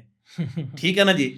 اب یہ کیا انقلاب یہاں لائیں گے؟ اس لیے پورے کا پورا یہ سسٹم بدلنا پڑے گا. اس نظام کی تبدیلی سے ہی ممکن ہو سکتا ہے کہ پاکستان میں تبدیلی ممکن ہوگی اور پاکستان ترقی کے راستے پہ چلے گا انشاءاللہ. اقتدار میں بیٹھے لوگوں کی تبدیلی بھی اور افراد کی تربیت بھی. جی تربیت تو بہت ضروری ہے. دیکھیں تربیت تو ظاہرہ تربیت کرنی ہے، اور تربیت تو حکومتوں کا کام ہوتا ہے. دیکھیں اقتدار میں جو لوگ آتے ہیں وہ محض جو ہے نا M P A M N A بننے کے لیے نہیں آتے، قانون سازی انہیں کرنی ہوتی ہے. آج کا جو بچہ ہے یا آج کا جو نوجوان ہے، کل اس نے ووٹر بننا ہے، کل معاشرے کی تعمیر اور ترقی میں اس نے اہم کردار ادا کرنا ہے، کل اس نے کہیں لیڈنگ پوزیشن پہ جانا ہے، کل اس نے کہیں استاذ بننا ہے، کل اس نے کہیں جو ہے نا بیوروکریسی میں جانا ہے، کل اسے کہیں کسی ادارے میں جو ہے نا جاب کرنی ہے. تو یہ جو اقتدار میں بیٹھے لوگ ہیں، یہ جو ریاست ہے، ٹھیک ہے نا جی، اس کی پالیسیاں ٹھیک ہوں گی، لوگوں کی تربیت کرے گی، اصلاح کرے گی، تو پھر یہاں سے جو ہے نا وہ جو کرپشن والا کلچر ہے وہ بھی ختم ہوگا. اقتدار کے ذریعے بھی تبدیلی آتی ہے اور اقتدار کے ذریعے بھی لوگوں کی تربیت ہوتی ہے. آپ خلافت راشدہ کا نظام دیکھیں. نبی مہربان صلی اللہ علیہ وسلم نے جب مدینہ کی اسلامی ریاست کی بنیاد رکھی تھی نا، تو وہ محض جو ہے ڈنڈا لے کے جو ہے نا وہ ریاست نہیں بیٹھی ہوئی تھی. اس نے ایسی حکمتیں اور ایسے قانون اور ایسا اعتماد بحال کیا تھا کہ لوگوں کی وہ خیر کے لیے، لوگوں کی اصلاح کے لیے، لوگوں کی تعلیم و تربیت کے لیے وہ کام کرتے تھے. اور آج کی ریاست بھی ظاہر ہے جب اچھے لوگوں کے پاس، جب جماعت اسلامی جیسی جماعت کے پاس جو ہے نا آج کی ریاست، آج کی قیادت آئے گی، ملک ان کو دیا جائے گا، تو وہ خود بھی انشاءاللہ سنبھلے ہوئے ہوں گے، اور پھر ملک پاکستان کی ترقی کے لیے بھی جو ہے نا وہ قانون سازی بھی کریں گے اور نظام بھی تشکیل دیں گے۔ اچھا، آپ نے ایک بات کی کہ ابھی مینار پاکستان کے اندر حافظ نعیم صاحب کا جو نعرہ تھا چہرے نہیں نظام بدلو، اسی طرح جہاں تک مجھے یاد ہے کہ سید منور حسین تھے جب، اس وقت آپ کے جماعت کے امیر کا نعرہ تھا امریکہ مرد آباد، پھر سراج الحق صاحب کی دفعہ وہ چینج ہو گیا اور اس دفعہ پھر یہ چینج ہو گیا، اور اگلا کوئی امیر آئے گا ان کا بھی چینج ہوگا، یا ان میں کوئی کامیابی بھی ان کو ملتی ہے جو یہ؟ دیکھیں، یہ تو ایک موٹو ہوتا ہے، یہ تو ایک نعرہ ہوتا ہے، لیکن اس میں جو بنیادی سوچ جو اس کے پیچھے کار فرما ہے وہ اقامت دین کی سوچ ہی ہے۔ بنیادی سوچ وہی ہے، بنیادی سوچ وہی ہے۔ حافظ نعیم الرحمن صاحب نے اس وقت حالات عذرا کے مطابق، ظاہر ہے پوری قوم ہے، پورا ملک پاکستان ہے، بدل دو نظام کا نعرہ لگایا ہے، بالکل ایسے، ٹھیک ہے نا جی، یعنی اس نظام سے پوری قوم مایوس ہو چکی ہے۔ اب اس نظام کے جو اپوزٹ یا اس کو بدل کے وہ نظام لانا ہے جس نظام میں لوگوں کی ذاتی خیر خواہی اور اصلاح بھی ہے اور ملک کی اصلاح اور ترقی اور تعمیر بھی ہے۔ سراج الحق صاحب نے بھی یہی نعرہ لگایا تھا، اسلامی پاکستان ہی خوشحال پاکستان ہے، ٹھیک ہے نا جی۔ ہم آج بدل دو نظام کا نعرہ لگاتے ہیں تو سراج صاحب نے اسلامی نظام اور اقامت دین اسلامی نظام ہی ہے، ٹھیک ہے نا جی۔ اور منور حسن صاحب نے کہ گو امریکہ گو، ٹھیک ہے نا، امریکہ کی اس وقت ہی نہیں، اس وقت بھی بالادستی ہے۔ آج ونزویلا میں کیا ہوا ہے، اس کے صدر کو اور صدر کی بیوی کو جو ہے نا وہاں صدارتی مال سے اٹھا لیا گیا، یرغمال بنا لیا ہے، اور اٹھا کے آج بھی صدر ٹرمپ یہ بات کہتا ہے کہ امریکہ کو اختیار ہے کہ کسی ملک کی سالمیت پہ وہ حملہ کرے، ٹھیک ہے نا جی۔ تو امریکی غلامی ہے ہمارے پاکستان میں بھی، تو ظاہرہ نظام بدلنا پڑے گا تو اس غلامی سے نکلنا پڑے گا نا، اور نظام تبدیل ہوگا اسلامی نظام جب آئے گا۔ اسلامی نظام، یہاں بندوں کی غلامی اختیار نہیں کی جائے گی، بندہ بندے کا غلام نہیں بنے گا، بلکہ بندہ اللہ کا غلام ہے اور اللہ کی غلامی میں ہی رہے گا۔ بنیادی چیز اور بنیادی سوچ اقامت دینی ہے، جو تمام کے تمام امراء کا ویژن تھا۔ اچھا، ایک بڑی عمر کی تعداد جماعت اسلامی کے اندر پائی جاتی ہے۔ مینار پاکستان کا جلسہ جب میں نے دیکھا تو وہاں پہ تقریباً ایک میچور شخصیات ہمیں وہاں پہ نظر آئی، آپ کے کارکن کے اندر بھی نا، تو یہ جماعت اسلامی کی عمر زیادہ ہے اس لیے ان کے پاس اس طرح کے لوگ موجود ہیں، جماعت اسلامی کے اندر ایسی کوئی خوبی ہے جس کی وجہ سے ایک عمر رسیدہ لوگ جماعت اسلامی کا حصہ بنتے جا رہے ہیں؟ دیکھیں، جماعت اسلامی میں وراثت نہیں ہے، الحمدللہ، ایسے ہی ایک سسٹم ہے، اپنا شورائی سسٹم ہے، جمہوری سسٹم ہے۔ یہاں ایک آپ کی وی سی کا امیر وہ بھی منتخب ہو کے آتا ہے، اور امیر جماعت وہ بھی منتخب ہو کے آتا ہے، ٹھیک ہے نا جی۔ یہاں کسی ایک فرد کی یا کسی ایک خاندان کی وراثت نہیں ہے جماعت اسلامی۔ آپ مولانا مودودی رحمۃ اللہ علیہ کو دیکھیں، ان کی اولاد جماعت اسلامی میں تھی، ٹھیک ہے نا جی، بچے ان کے تھے، بچیاں بھی ان کی جماعت اسلامی کے ساتھ تھی، لیکن وہ اگر جماعت اسلامی کا سسٹم اجازت دیتا تو کوئی بیٹا جو ہے نا امیر بنتا۔ میاں طفیل محمد صاحب اس کے بعد امیر تھے، ان کے بیٹے بھی اور پورا خاندان اور بھی پوتے بھی جماعت اسلامی میں ہیں، لیکن کسی نے نہیں کہا کہ میرے دادا کی یہ وراثت ہے، میرے باپ کی وراثت ہے۔ اس کے بعد امیر کون بنتا ہے؟ یعنی مولانا مودودی رحمۃ اللہ علیہ، پھر میاں محمد طفیل، پھر اس کے بعد جو ہے نا قاضی حسین احمد ایک نوشہرہ کے پٹھان امیر بنتے ہیں، اور آج قاضی حسین احمد کے بیٹے بھی ہیں، ان کی بیٹی بھی جماعت اسلامی کی ذمہ دار ہے، لیکن اس کے بعد جماعت اسلامی کی امارت کس کو ملتی ہے؟ ایک مہاجر کو، سید منور حسن کو۔ سید منور حسن کا بیٹا اور بیٹی بھی جماعت اسلامی، بیوی بھی جماعت اسلامی میں، ٹھیک ہے، اور وہ کراچی کے مہاجر تھے۔ اور پھر اس کے بعد سراج الحق جو ہے نا وہ لوئر دیر کے گاؤں کا ایک دیہات کا جو ہے نا جماعت اسلامی کا امیر ارکان جماعت نے بنایا، ٹھیک ہے۔ 10 سال جو ہے وہ قیادت کرنے کے بعد آج بھی موجود ہے الحمدللہ، اور ایک کراچی کے حافظ نعیم الرحمن کی قیادت میں ایک کارکن کی طرح جو ہے نا وہ کام کرتے ہیں۔ تو جماعت اسلامی میں اس لیے بزرگ بھی آپ کو ملیں گے، جوان بھی آپ کو ملیں گے، کہ یہاں ان کی راہ کا احترام کیا جاتا ہے، یہاں ان کو دین کے حوالے سے اقامت دین کی جد و جہد کے لیے تیار کیا جاتا ہے ایک مشن کے طور پہ۔ اس لیے عمریں گزر جاتی ہیں، اور بعض اوقات ان کا اپنا مقامی امیر یا ان کے زون کا امیر یا ان کے ضلع کا امیر ایک بالکل ان کا کارکن ان کے بیٹے کی عمر یا پوتے کی عمر کا ہوتا ہے، لیکن وہ اطاعت میں، معروف میں اطاعت کرتے ہیں، اور پھر یہی امیر اگر کہیں غلطی کرتا ہے تو وہی بزرگ بھی، وہی جوان بھی، وہی نوجوان بھی اس کی اصلاح کے لیے کوشاں ہو جاتا ہے۔ احتساب کا ایک عمل ہے۔ تو اس لیے الحمدللہ جماعت اسلامی ایک چلتے پانی کی طرح ہے، صاف پانی کی طرح ہے، یہاں پانی چلتا ہے، قیادت جو بھی آتی ہے وہ اپنے دور میں اپنے تئیں کوشش کرتی ہے کہ میں اس کام کو سر انجام دے سکوں اچھے طریقے سے، اور اللہ کے ہاں جوابدہی کا احساس بھی ہوتا ہے، اور کارکن بھی یا رکن بھی، چاہے وہ بوڑھا ہے یا بچہ ہے یا جوان ہے، وہ بھی اللہ کی رضا کو سامنے رکھتے ہوئے اپنی امیر کی اطاعت کرتا ہے۔ تو اس لیے الحمدللہ جماعت اسلامی میں آپ کو ہر طرح کے، ہر طبقے کے، ہر خاندان کے، ہر زبان کے، ہر علاقے کے لوگ نظر آئیں گے۔ اچھا، دیگر مذہبی جماعتوں کے اندر ہمیں یہ چیز بالکل بھی نظر نہیں آتی۔ اگر والد امیر تھا تو بیٹا بھی کسی نہ کسی حد تک سٹیج کی زینت بنا رہتا ہے۔ یہ خوبصورتی ہے جماعت اسلامی کی۔ اور کس بنیاد پہ امیر کا منتخب ہوتا ہے، کیا چیزیں دیکھی جاتی ہیں؟ دیکھیں، ہمارا پورا دستور جماعت جو ہے جی، وہ ایک رکن کے لیے کرائٹیریا ہے۔ دستور جماعت میں ایک امیر جماعت کے لیے جو چیز درکار ہے اس کو امیر جماعت منتخب کرنے کے لیے وہ بالکل ارکان کے سامنے واضح ہوتی ہے۔ وہ ایک ہی بندہ منتخب ہوتا ہے ووٹنگ کے لیے یا مختلف ہوتے ہیں؟ اس میں ظاہر پروسیجر پورا ہوتا ہے۔ اچھا اچھا، آپ کی ہماری جو مرکزی مجلس شورا ہے، اچھا، وہ مرکزی مجلس شورا بھی پورے پاکستان کے ارکان کا منتخب کردہ ایک فورم ہے، اچھا، منتخب شدہ، ٹھیک ہے نا جی۔ اور پھر باقاعدہ اس میں بھی حلقے اس طرح بنائے جاتے ہیں جس طرح آپ کے قومی اسمبلی کے حلقے بنتے ہیں، ٹھیک ہے نا جی۔ اب مثال کے طور پر ہمارے ہزارہ ڈویژن میں ٹھیک ہے 4 منتخب ارکان ہیں مرکزی شورا کے۔ ایک حلقہ ہے ایبٹ آباد اور ہری پور کا، ذرا ارکان کے تناسب سے جو نا حلقہ جات کی تقسیم کی جاتی ہے، اور ایک حلقہ ہے مانسیرا اور اپر جو اضلاع ہیں، 4 اضلاع باقی بن جاتے ہیں، بڈگرام ہے، تورغر ہے، کوہستان کے 3 اضلاع ہیں، ٹھیک ہے نا۔ یہاں کے ارکان جو ہے وہ رکن شورا کا انتخاب کرتے ہیں، ٹھیک ہے، اور یہ 3 سال کے لیے شورا کا انتخاب ہوتا ہے۔ اب یہ جو شورا ہوتی ہے، جب امیر جماعت، کیونکہ 5 سال کے لیے منتخب ہوتا ہے، 5 سال کے لیے 5 سال سے کچھ عرصہ پہلے، وہ بھی دستور جماعت میں ایک لمیٹیشن موجود ہے کہ کتنا عرصہ پہلے آپ نے انتخاب کا عمل جو ہے شروع کرنا ہے، اچھا، ٹھیک ہے۔ تو پھر ہمارا ایک شعبہ انتخاب موجود ہے، مرکز جماعت سے لے کر نیچے ضلع تک، جو یہ سارے کے سارے جو ہے نا قیادت کے انتخاب کے جو ہے نا مراحل جو ہے نا وہ طے کرتا ہے اور پروسیجر پورا ہوتا ہے۔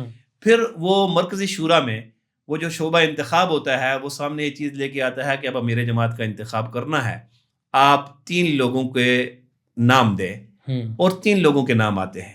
اچھا، بیلٹ جاری ہوتے ہیں، جو اس وقت مروجہ سسٹم ہے، بیلٹ جاری ہوتے ہیں، ان 3 لوگوں کے لیے رائے لی جاتی ہے۔ اچھا، اب ارکان جماعت کو پابند نہیں کیا جاتا کہ آپ ان صرف 3 ارکان کے لیے رائے دیں، صرف ان کی سہولت کے لیے، ظاہر ہزاروں کی تعداد میں ارکان ہیں، ٹھیک ہے نا۔ آپ ان کے علاوہ بھی کسی رکن کے لیے بھی رائے دے سکتے ہیں۔ اچھا، پابندی نہیں ہے کہ آپ 3 لوگ جو نومینیٹ کیے ہیں، نامزد کیے ہیں، ان کے حوالے سے ہی رائے دیں، ان کے علاوہ بھی کسی رکن کے لیے بھی آپ رائے دے سکتے ہیں۔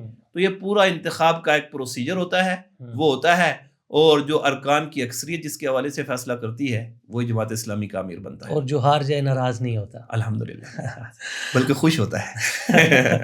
اچھا، یہ عالمی سطح پر جماعت اسلامی کن کن ممالک میں متحرک ہے؟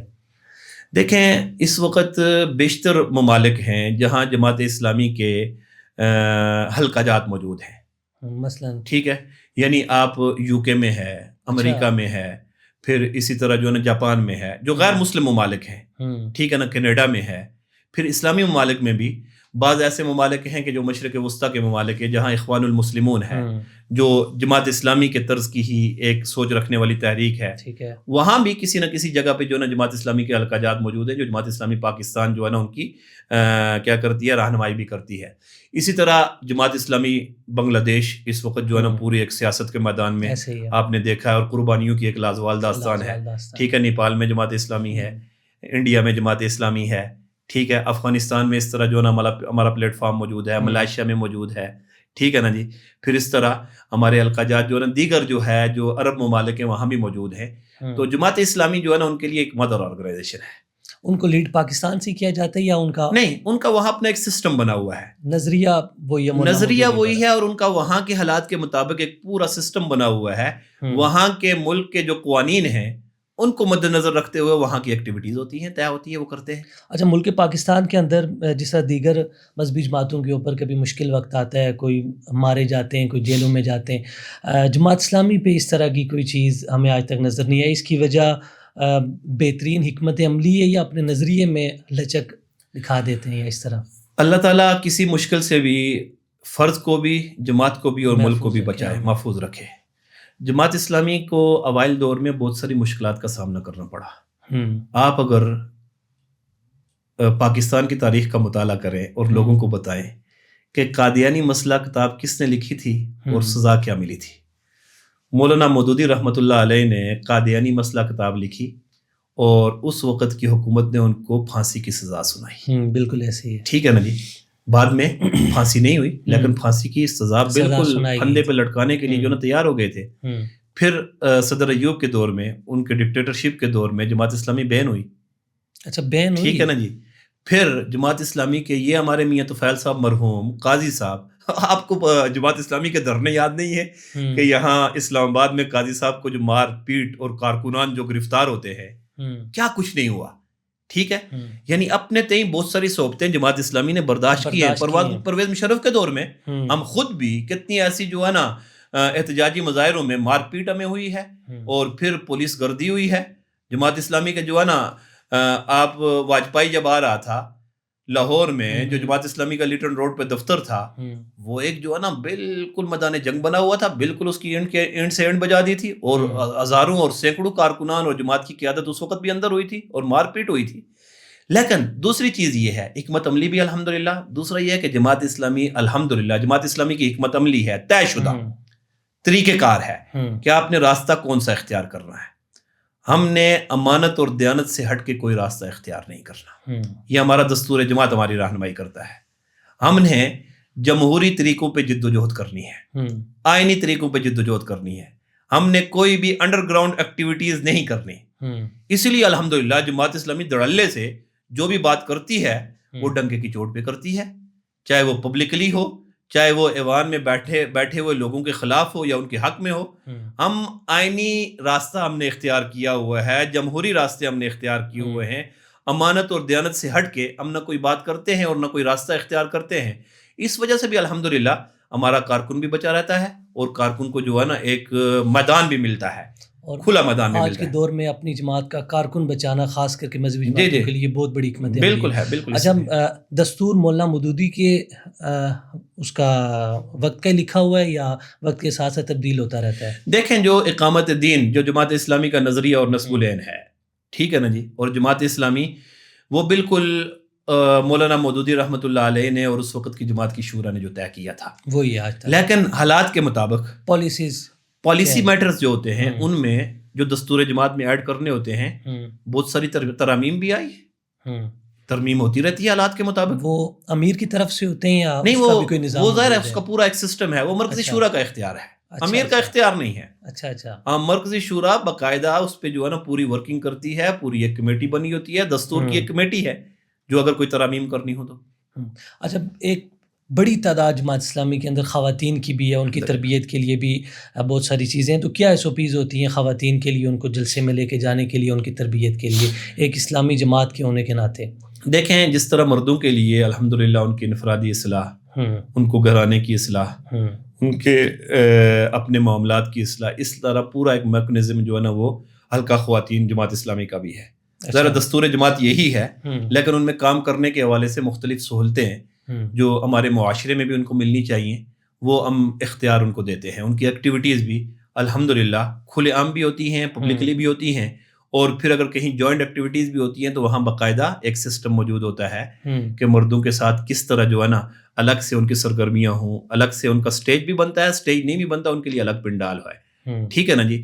پھر خاتون کا جو دائرہ کار ہے، گھر کی اصلاح، خاندان کی اصلاح، بچوں کی اصلاح، بنیادی طور پہ ہماری خاتون ذمہ دار یا خاتون رکن کا کام یہ ہوتا ہے کہ یہ والا جو محاذ ہے، ٹھیک ہے نا، چار دیواری کے اندر رہتے ہوئے اس کو بہترین طریقے سے مینج کریں۔ بالکل۔ اور پھر ہماری جس طرح اسلامی جمعیت طلبہ ہے، اس طرح اسٹوڈنٹ ویک ہمارے طالبات کا موجود ہے، اسلامی جمعیت طالبات ہمارا موجود ہے، ٹھیک ہے نا جی۔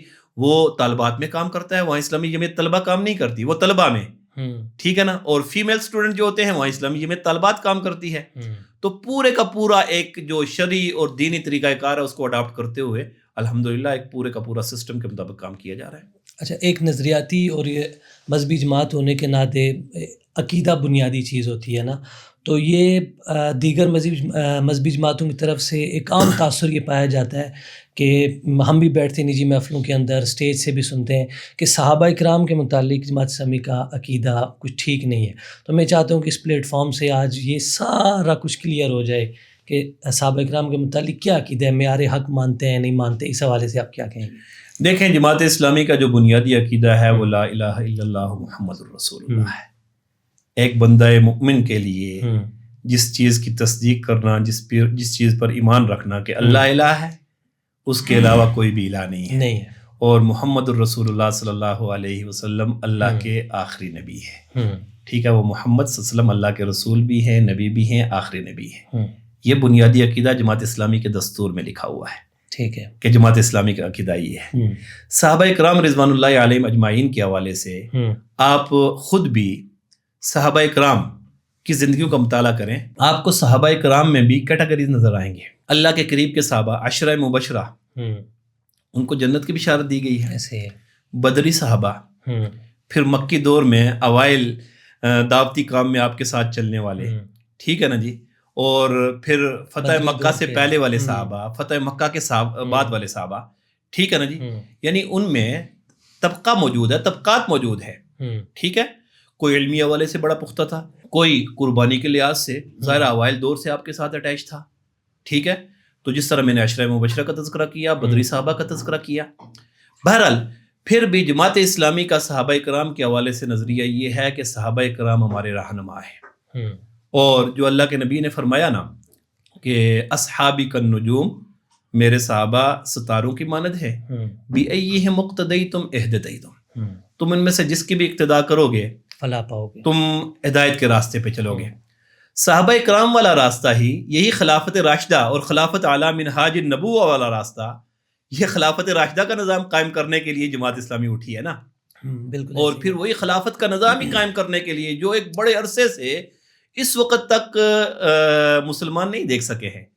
تو صحابہ ہمارے لیے روشن ستارے ہیں، اور اللہ کے نبی کے بعد اگر کوئی متبرک ہستیاں تھیں، ٹھیک ہے نا جی، وہ صحابہ کرام ہیں۔ ہم تو ان کے پاؤں کی دھول کے برابر بھی نہیں ہیں، ہم تو یہ چاہتے ہیں کہ صحابہ کرام کے جہاں پاؤں لگے ہیں وہاں ہمارا سر لگ جائے۔ بالکل ایسے ہی ہے۔ تو اس لیے صحابہ کرام ہمارے لیے، ہم ان کی اقتداء میں، ہم ان کی اقتداء کرتے ہیں، ان کی رہنمائی میں، وہ ہمارے لیے مشعل راہ ہے الحمدللہ۔ تقلید کے حوالے سے جماعت اسلامی کے کارکن کے اندر ایک چیز پائی جاتی ہے کہ آپ قرآن و حدیث کو خود کھول کے بیٹھ کے اس کو سیکھیں، سمجھیں، اور جس میں سے بہت سی چیزیں غلط بھی ہوتی ہیں۔ تو اس حوالے سے تقلید کے حوالے سے جماعت اسلامی کا کیا موقف ہے کہ وہ استاد کی رہنمائی اس کو چاہیے، یا وہ خود قرآن کھول کے ساتھ ترجمہ والا قرآن کھول کے اس پہ سیکھنا خود شروع کر دے؟ یہ بات دیکھیں، بحیثیت مسلمان ہمارے لیے، جی ہمارے لیے جو مثال ہے وہ اللہ کا قرآن ہے اور نبی کا فرمان ہے، ایسے ہی، ٹھیک ہے نا جی۔ اب ظاہر ہے اس تعلیم کو حاصل کرنے کے لیے کہیں زانو تلمس تو آپ کو جو ہے نا بچھانے پڑیں گے، کہیں آپ کو اسٹوڈنٹ تو بننا پڑے گا، اور کوئی بھی انبیاء کے علاوہ اس دنیا میں ایسا نہیں آیا ہے کہ جس کا علم جو ہے وہ اللہ کی طرف سے وہی پہ مشتمل ہو۔ ایسے ہی ہے، صحابہ کرام بھی، اور اس سے بڑے اس کے بعد میں جو ہے نا، جو یہاں بڑے بڑے لوگ اہل علم آئے، فقہاء آئے، محدثین آئے، انہوں نے بھی کسی کی جو ہے نا شاگردی اختیار کی ہے، تو ظاہر اسٹوڈنٹ تو بننا پڑتا ہے، ایسے ہی، ٹھیک ہے۔ ہم یہ بات کہتے ہیں کہ آپ کے پاس جو بنیادی سورس ہے، ٹھیک ہے نا جی، وہ قرآن ہے اور نبی کا فرمان ہے۔ اس کے اپوزٹ اگر کہیں کسی بھی بڑے سے بڑے عالم دین کی بھی رائے آتی ہے، ایک طرف رائے عالم دین کی ہوگی، ایک طرف اللہ کے نبی کی ہوگی، اللہ کے قرآن جو ہے نا ہماری رہنمائی کرے گا، تو آپ نے کس کی تقلید کرنی ہے؟ آپ نے کس کے نقش قدم پہ چلنا ہے؟ اللہ کے نبی صلی اللہ علیہ وسلم نے کہا تھا کہ میں تمہارے درمیان دو چیزیں چھوڑے جا رہا ہوں، ترکت فیکم امرین لن تضلوا ما تمسکتم بہما، تم کبھی بھی گمراہ نہیں ہو پاؤ گے جب تک ان کے ساتھ چمٹے رہو گے۔ وہ دو چیزیں کیا ہیں؟ کتاب اللہ و سنت نبی، ایک اللہ کی کتاب اور اس کے نبی کی سنت۔ بہت بہترین طریقے سے آپ نے جماعت اسلامی کے اوپر جو ایلیگیشنز سے جو چیزیں تھیں اس کا موقف نظریہ کلیئر کیا۔ تھوڑا سا آخر میں ایڈ کریں گے آپ کا سیاسی سفر، جو چونکہ آپ ہمارے حلقے کی ایک نمبر شخصیت ہیں سیاسی حلقے میں، تو یہ آپ کس طرح دیکھتے ہیں سرکل بکوٹ کے یا اپنے حلقے کے علاقائی مسائل؟ سب سے بڑا مسئلہ آپ کے ہاں کیا ہے؟ دیکھیں، ہمارا جو ایریا ہے سرکل بکوٹ، جی PK42، وہ اس وقت مسائلستان بنا ہوا ہے۔ ایسے ہی، یعنی میں تو روزانہ سفر کرتا ہوں، ظاہرہ پورے ایبٹ آباد میں آتا ہوں، جاتا ہوں، ٹھیک ہے، اور اگر سرکل بکوٹ کی اسپیسیفک محرومیوں کی بات کریں نا، ہمارا آپ کی یہ کالی مٹی جو ایوبیہ سے نیچے ہے، کالی مٹی سے لے کر گڑھی حبیب اللہ تک، یہ ہمارا حلقہ انتخاب ہے، صوبائی حلقہ انتخاب، ٹھیک ہے۔ یہاں کوئی ڈھنگ کی روڈ نہیں ہے آج تک. یہاں ڈسٹرکٹ سے جو اٹیچ روڈز ہیں, چاہے وہ بکوٹ سے نتھیا گلی روڈ ہو, چاہے وہ آپ کی پٹن والی پلیر سے جو ہے نا ٹھنڈیانی روڈ ہو, چاہے آپ کی بوئی دلولا سے گڑی حبیب اللہ ایک ٹچ ہوتی ہے اور پیچھے جو ہے نا دبن دلولا سے پیچھے کلندرآباد ٹچ ہوتی ہے, بالکل کھنڈرات بنے ہوئے ہیں. یعنی وہاں اس وقت جیپ چلانا بھی مشکل ہے, روزانہ حادثات ہوتے ہیں. میں کل بھی بکوٹ سے وایا مظفر آباد 110 کلومیٹر کا سفر کر کے ایبٹ آباد گیا ہوں.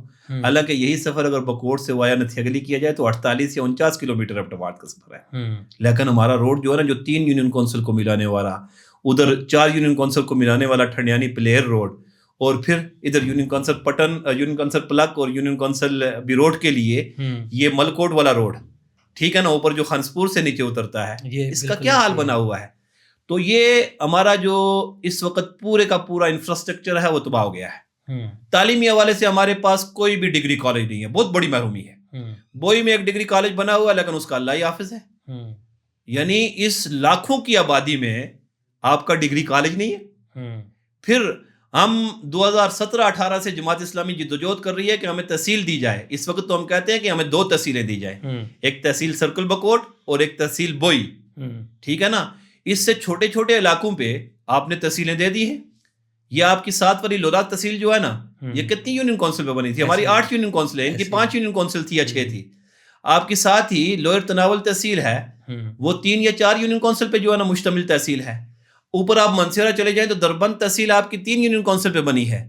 آپ اگر اس سے بھی اوپر چلے جائیں, آپ کا کوہستان جو ہے اس کی 7.5-8 لاکھ آبادی ہے, 3 ڈسٹرکٹ جو ہے نا وہ بن گئے ہیں. لیکن ہماری اس 2-2.5 لاکھ کی آبادی پر مشتمل اتنے بڑے علاقے کو بڑے بڑے یہاں سیاسی لوگ گزرے ہیں, یہاں کے وزیر اعلیٰ بھی رہے ہیں, یہاں کے گورنر بھی رہے ہیں, اور یہاں تبدیلی کے نام پہ یہ 12-13 سال بھی ہم نے گزارے ہیں. ہمیں ایک تحصیل نہیں دی اور لوگ نکل رہے ہیں.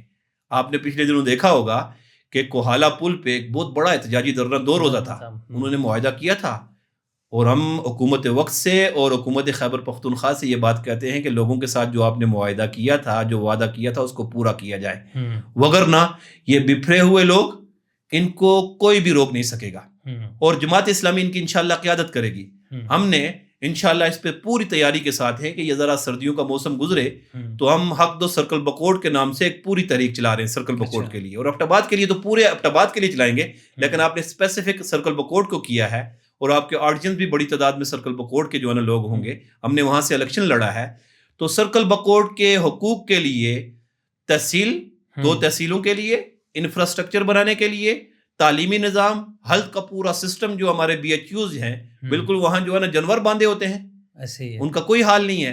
ہم انشاءاللہ لوگوں کی رہنمائی کریں گے, لیڈ کریں گے, اور لوگوں کے دکھوں کا انشاءاللہ مداوع کریں گے. اچھا, ایک مذہبی جماعتوں کے اندر جس طرح آپ کی سوچ ہے, اسی طرح دیگر مذہبی جماعتوں کو بھی لے کے اپنے علاقے کے لیے اچھی سوچ ہے, تو اس کا فائدہ کیا نام ہے مذہبی جماعتیں کیوں نہیں اٹھا سکتی؟ اگر 5 سال کے اندر 3 مذہبی جماعتیں اتحاد کر کے ایک بندے کو آگے لے کے آئیں تو ان کا ووٹ تقسیم نہیں ہوگا. ظاہری بات ہے, کچھ آپ کے ووٹ ہوتے ہیں, کچھ دوسرے کے ہوتے ہیں, کچھ تیسرے کے ہوتے ہیں, تو جیت آسانی سے سیاسی لوگوں کی ہو جاتی ہے. اس حوالے سے کبھی کوشش ہوئی ہے حلقے میں؟ دیکھیں, حلقے میں کیا, ہم نے تو ملکی سطح پہ کوشش کی, اور ملکی سطح کا عکس جو ہے ہم نے اپنے حلقے میں بھی دیکھا ہے. 2013 کا الیکشن تھا, اور اس میں 2018 کا الیکشن جو تھا اس میں MMA کے پلیٹ فارم سے جو ہم نے الیکشن لڑا ہے, ٹھیک ہے نا. ہمارے صوبائی کے کینڈیڈیٹ تھے, اور قومی اسمبلی میں ہم ایک دوسرے جو ہے نا کینڈیڈیٹ کی ہم بھی جو ہے سپورٹ کر رہے تھے, وہ ہماری بھی سپورٹ کر رہے تھے. یہ تجربات ہم نے ملکی لیول پہ کیے ہیں اور نچلی سطح تک کیے ہیں. اس وقت جو ہمارا مرکزی ویژن ہے اس میں یہ ہے کہ ہم آئندہ اتحادوں کی سیاست نہیں کریں گے. جماعت اسلامی نے جتنی اتحادوں کی سیاست کی ہے شاید کسی بھی پارٹی نے نہیں کی, بالکل ایسا. اور اس کے نقصانات کی بھی ایک بڑی فہرست ہے جو ہم نے تو بنائی ہوئی ہے, اور لوگوں کو بھی پتہ ہے کہ اتحادوں کی سیاست نے ہمیں کیا کچھ دیا اور ہم سے کیا کچھ لیا. ہم کوئی ملک کی سطح پہ کوئی بڑا اتحاد جو ہے نا وہ نہیں بنائیں گے. جماعت اسلامی اپنے جھنڈے پہ, اپنے نشان ترازو پہ انشاءاللہ الیکشن لڑے گی. ہاں, کسی ضلع کی سچویشن کو دیکھ کے, کسی آپ کے حلقے کی سچویشن کو دیکھ کے ہم سیٹ ایڈجسٹمنٹ کر سکتے ہیں, اور وہ دروازہ ہم نے کھولا ہوا ہے, ٹھیک ہے نا جی.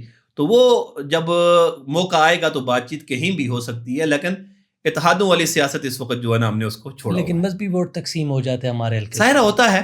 جہاں یہ ہوتا ہے بڑا ووٹ ہے لیکن تقسیم ہو جاتا ہے. ہاں، لیکن اس میں جو ہے نا ہم بھی کام کر رہے ہیں کہ ہم کس طرح ان کو مجتمع کر سکیں، جمع کر سکیں. ایک دفعہ آگے آ جائیں، 5 سال کے بعد آپ آ جائیں، پھر دوسرے کو موقع دیں، پھر بس یہ بہت تجربات ہوئے ہیں. سیٹ نکل ہاں، آئے. یہ تجربات اس سے پہلے بھی ہوئے ہیں. جی اچھا، سرکل بکوٹ کے مسائل کا حل یا اس کے لیے حکمت عملی جماعت اسلامی نے کوئی تیار کی ہے؟ جس طرح آپ نے بتایا کہ وہ بالکل ہم نے تیار کی ہوئی ہے. ہم یہ چاہتے ہیں کہ سرکل بکوٹ کو 2 تحصیلیں دی جائیں. اچھا، تحصیل ایک ایسا پیکج ہے کہ جب آپ کی تحصیل بنے گی، آپ کا تحصیل ہیڈ کوارٹر بنے گا، آپ کا THQ، ٹھیک ہے نا، تحصیل ہیڈ کوارٹر ہاسپٹل آپ کو ملتا ہے تحصیل کے ذریعے. آپ کے جتنے بھی لنکس روڈ ہوتے ہیں ڈسٹرکٹ کے ساتھ وہ پختہ ہوتے ہیں. آپ کی جو ہے نا ڈگری کالج آپ کو ملتا ہے، کم از کم ایک ملتا ہے. آپ کا جو اپنا ایریا ہوتا ہے جہاں قریب ہی آپ کا ڈسٹرکٹ ہیڈ کوارٹر ہوتا ہے، وہاں کے ملحق علاقوں کی اپروچ اپنی تحصیل تک ہوتی ہے. اب آپ اپنے حلقے کو دیکھیں، ایک بوئی دلولا والا آدمی جو ہے نا آبٹ آباد جاتا ہے کتنا ٹائم لگتا ہے، نم المجوہیں والا کتنا ٹائم لگتا ہے، اور ریالہ اور ایوبیا اور پلک والا جاتا ہے تو کتنا ٹائم لگتا ہے، بکوٹ والا. تو اس لیے تمام مسائل کا جو حل ہے، اگر میں 2 باتیں کروں تو بنیادی طور پہ سرکل بکوٹ کو 2 تحصیلیں دی جائیں تو یہ تمام کے تمام پیکیجز اس کو ملیں گے. ٹھیک ہے نا جی. ہم انشاءاللہ تحصیل کے لیے کوشش بھی کریں گے، اور اللہ نے ہمیں توفیق دی نا، ہم سب سے پہلے جو انقلابی قدم اٹھائیں گے سرکل بکوٹ کو 2 تحصیلیں دیں گے. پھر اس کے ساتھ ساتھ جو نا پورا پیکج ہیلتھ کا بھی آئے گا، تعلیم کا بھی آئے گا، انفراسٹرکچر کا بھی انشاءاللہ آئے گا. الخدمت کو ملکی سطح پر تو تقریباً اس کا تعارف ہے، اپنے حلقے میں کس حد تک اس نے کام کیا ہے؟ دیکھیں، اس وقت اگر میں صرف سرکل بکوٹ کی آپ کے سامنے جو ہے نا ایک مثال رکھوں، اس وقت لاکھوں کے ہم نے پانی کے پروجیکٹس جو ہے نا سرکل بکوٹ میں کیے ہیں. اچھا، جماعت اسلامی نے اس وقت یہاں اچھے خاصے بچوں کو تعلیم کے زیور سے آراستہ کرنے میں الخدمت جو ہے نا تعاون کر رہی ہے. ٹھیک ہے، اس وقت ہمارے ادارے چل رہے ہیں، ایک بکوٹ میں چل رہا ہے، ایک آبٹ آباد میں چل رہا ہے، جہاں فری آف کاسٹ بچوں کو دینی تعلیم کے ساتھ ساتھ دنیاوی تعلیم بھی دی جاتی ہے. اسی الخدمت کے پلیٹ فارم سے ہم غریب لوگوں کی کفالت کا، ان میں جو ہے نا راشن وغیرہ ڈسٹریبیوٹ سال میں مختلف مواقع پہ کرتے ہیں. سردیوں کے موسم میں ہم گرم بستر ان کو دیتے ہیں. ٹھیک ہے جی. اور اسی الخدمت کے پلیٹ فارم سے میں یہ بات بھی ایڈ کرنا چاہتا ہوں، نوجوانوں کے لیے جو ابھی بنو قابل ایک بڑا پروگرام ہے کہ IT سکلز بچوں اور بچیوں کی جو ہے نا وہ پروموٹ کی جائیں. ظاہر جدید دور ہے، اور اس وقت جو ہے نا AI کا دور ہے، اور ہمارا ملک جو ہے نا اس کے لیے کچھ بھی نہیں کر رہا. یہ الخدمت ہی ہے نا، بنو قابل الخدمت کا پروجیکٹ ہے، جماعت اسلامی کا پروجیکٹ ہے. تو لاکھوں لوگ ملک پاکستان کے 20 لوگوں کا ہدف ہے، اور 11 لاکھ لوگ اس وقت رجسٹرڈ ہو چکے ہیں. اچھا، دیگر جو مذہبی جماعتیں ملک پاکستان کے اندر کام کر رہی ہیں، ان کے کام کو آپ کس طرح دیکھ رہے ہیں؟ دیکھیں، ہم ان کو تحسین کی نگاہ سے دیکھتے ہیں، ہم ان کا احترام بھی کرتے ہیں، اور اپنے اپنے تئیں وہ بھی اصلاح کا کام کر رہے ہیں. وہ بھی ملک و قوم کی ترقی کے لیے ان کی ایک گراں قدر جو ہے نا وہ خدمات ہیں، اور اس ملک کی ترقی کے لیے، لوگوں کی ذاتی اصلاح کے لیے بھی اور معاشرے کی اصلاح کے لیے بھی جو ہے نا وہ کام کر رہی ہیں. ہم ان کو اپریشیٹ کرتے ہیں. جی جی. ہاں، اور اس کے ساتھ ساتھ یہاں جو پاکستان میں ایک اچھا ماحول بنا ہوا ہے، اس میں کہیں نہ کہیں جو ہے نا ان دینی جماعتوں کا بڑا جو ہے نا کردار موجود ہے. اس ملک پاکستان کی نظریاتی جو حدود ہیں، سرحدیں ہیں، ان کی حفاظت کے لیے، لوگوں کے دل و دماغ کی اصلاح کے لیے، تو ان دینی جماعتوں کا بڑا کنٹریبیوشن الحمدللہ. جمہوری طریقے سے اسلامی نظام ممکن ہے مختصر صاحب؟ جی انشاءاللہ ممکن ہے. اسی جمہوری سسٹم میں رہتے ہوئے آئین پاکستان جو 1973 کا آئین ہے، اسی کے مطابق جو ہے نا اس پاکستان میں انشاءاللہ اسلامی انقلاب بھی آئے گا اور اسلامی نظام بھی آئے گا. نوجوانوں کے لیے کوئی خوبصورت پیغام؟ میں نوجوانوں کو یہ پیغام دینا چاہتا ہوں کہ جوانوں، کچھ کر لو، چڑھتی جوانیاں ہیں. ٹھیک ہے نا جی. نبی مہربان صلی اللہ علیہ وسلم کے ساتھ آغاز میں جو ایمان لانے والے لوگ تھے وہ اکثر آپ سے عمر میں چھوٹے تھے، یعنی 40 سال سے چھوٹی عمر کے تھے. غالباً ابوبکر صدیق جو تھے وہ شاید کچھ بڑے تھے یا آپ کی ہم عمر ہی تھے. برابر. باقی آغاز میں ایمان لانے والے جوان لوگ ہی تھے، اور انہوں نے عرب کے معاشرے کی کایا پلٹ دی تھی. ایسے اس ملک پاکستان کے بنانے میں بھی نوجوانوں کا اور طلبہ کا ایک بہت بڑا کردار رہا ہے. اور آج بھی اس ملک پاکستان کا، اور خاص کر کے KPK کی جو ینگ جنریشن ہے، وہ 70% جو ہے نا اس کی تعداد ہے. آپ کریں کچھ، کیونکہ آپ اس معاشرے کے معمار ہیں، اس معاشرے کے، پاکستان کے آپ مستقبل ہیں، اور اس پاکستان میں رہتے ہوئے پاکستان سے مایوس نہ ہوں. ٹھیک ہے نا جی. دیکھیں یہاں یہ چہرے جو ہے نا، کوئی آتا ہے کوئی جاتا ہے، ایسے ہی ہے، آپ کو سب نے دھوکہ ہی دیا ہے. مایوس نہیں ہو. آپ کے لیے بہترین چوائس جماعت اسلامی ہے، جو آپ کی ذاتی اصلاح بھی کرے گی، جو آپ کی زندگی کی اصلاح بھی کرے گی، جو آپ کو ایک نظریہ دے گی، اور جو آپ کو اپرچونٹیز دے گی، مواقع دے گی کہ آپ اس ملک کو ملت کی ترقی کے لیے، اس کو کامیاب بنانے کے لیے کیا کردار ادا کر سکتے ہیں. جوانوں، اپنے والدین کی عزت کریں، ان کا احترام کریں، اللہ اور اس کے رسول کے ساتھ تعلق کو مضبوط کریں، اور قرآن کے ساتھ نبی مہربان صلی اللہ علیہ وسلم کی سنت کے ساتھ وابستہ ہو جائیں. قرآن کو سمجھ کے پڑھیں گے. محض قرآن کا پڑھنا باعث ثواب ہے، باعث برکت ہے، لیکن قرآن کو سمجھیں. سمجھ کر پڑھنا. جب قرآن کو سمجھیں گے، نبی مہربان صلی اللہ علیہ وسلم کی ذات اور سیرت کو آپ سمجھیں گے، آپ کے اندر انقلاب پیدا ہوگا، آپ مایوس نہیں ہوں گے. آپ کو اگر مشکلات آپ کے اوپر آئیں گی، آپ مشکلات کو جو ہے نا برداشت کریں گے، اور ان میں آپ راستہ نکالیں گے. آپ اس ملک کا ایسڈ ہیں، قیمتی اثاثہ ہیں، آپ نے مایوس نہیں ہونا. جماعت اسلامی انشاءاللہ آپ کی رہنمائی کرے گی، آپ کے لیے انتظار بھی کر رہی ہے، اور آپ کے لیے مختلف ایکٹیویٹیز بھی آپ کو دے رہی ہے، جو آپ کی ذاتی شخصیت کے لیے بھی اور آپ کی اجتماعی جو بقا ہے اس کے لیے بھی جو ہے نا جماعت اسلامی آپ کے انشاءاللہ ساتھ ساتھ کھڑی ہے. میں بہت مشکور ہوں آپ کا، اور میں بہت شکریہ، بہت دلی مشکور ہوں. آپ اتنا طویل سفر کر کے اور اتنی مصروفیت میں آپ نے میرے لیے ٹائم نکالا ہے. اللہ آپ کو سلامت رکھے. انشاءاللہ نئے مہمان کے ساتھ حاضر ہوں گے انشاءاللہ.